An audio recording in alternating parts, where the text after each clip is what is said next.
So this is the prologue in the Heartslabyul arc of Twisted Wonderland in a nutshell, I think.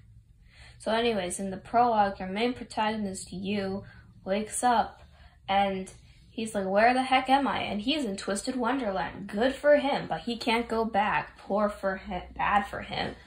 And then the principal's like, oh my gosh, I guess you can stay here as a student. The whole student thing comes after some time, because at first he's just a janitor. He's like, hey, take this cat that's been like trying to kill you. The cat that's on fire. And he's like, okay, I'll take the cat that's on fire. And then the principal's like, don't worry, I'll get you back. But the principal is also known as the procrastinating principal, because he won't take you back. It sucks, it really does. Anyways, he meets potato number 1 and potato number 2, and the 3 of them become friends. Actually, the 4 of them, including the cat that's on fire. And then they all become friends, and then they go beat a bunch of stuff, and they fight, and yes, that's the prologue. Anyways, in the Heartslabyul chapter, potato number 1 ate a tart from his dorm, which is like the Heartslabyul dorm. And he's like, oh, nice tart. And so he ate it. But then the tart tyrant was like, oh my gosh, you ate my tart. That was my tart. You can't eat it. And so he got punished by getting like a choker that restricts him from using magic, which isn't too bad because he doesn't have to use magic that much. But still, he's devastated and stuff like that. So he comes to you and the cat that's on fire. And he's like, what should we do? What should we do? And he's like, oh, I don't know. And then I think potato number 2 comes, and so they all go to the Heartslabyul dorm. I think. Yeah, they all go to the Heartslabyul dorm, but they're not allowed into the Heartslabyul dorm because this other dude in Cater is there, and he's like, unless you apologize to him, you can't go to the Heartslabyul dorm. Sorry, dude. And so he's like, okay, and then he sleeps over at Yu's place because he can't. Anyways, the Cater dude's like, you need to make another tart and give it to him. Perfect time to make another tart and give it to him would be at the birthday party. And potato number 1's like, yeah. Potato number 2 is like, yeah. And Yu's just like, okay, fine.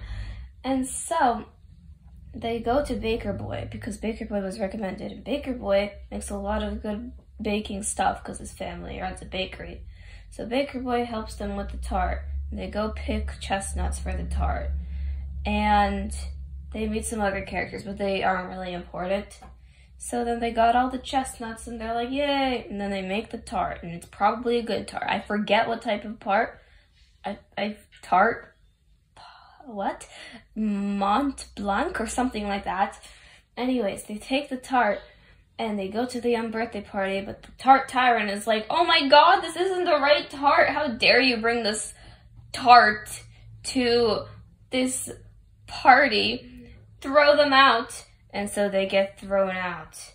And I don't remember if it's now or later, but potato number 2 and Fire Cat gets what's it called, a collar that restricts their magic.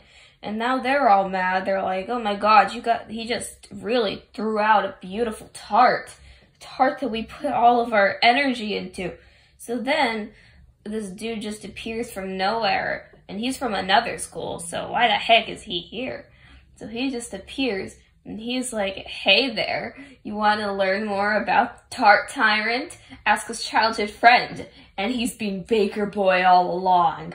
And they're like, oh, it's Baker Boy. So then they talk to Baker Boy, and Baker Boy's like, he has a bad, like, childhood or something like that, don't, like, blame him.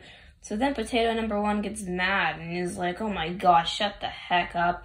You know what? The reason why he's such a baby and a tyrant is because you have been babying him this entire time. And they're just all stunned, you know? So then the procrastinating principal appears and says, if you hate him that much, then just challenge him to take over the dorm leader position. And they're like, yeah, sure, let's go do that. They were a lot more enthusiastic about it though. And then they come up with a plan, and then they go. The rules were that you can't use physical, you can't use your physical stuff to hurt the other person. You have to use magic. But anyways, potato number 1 breaks that because he was like being, the tyrant was being kind of mean.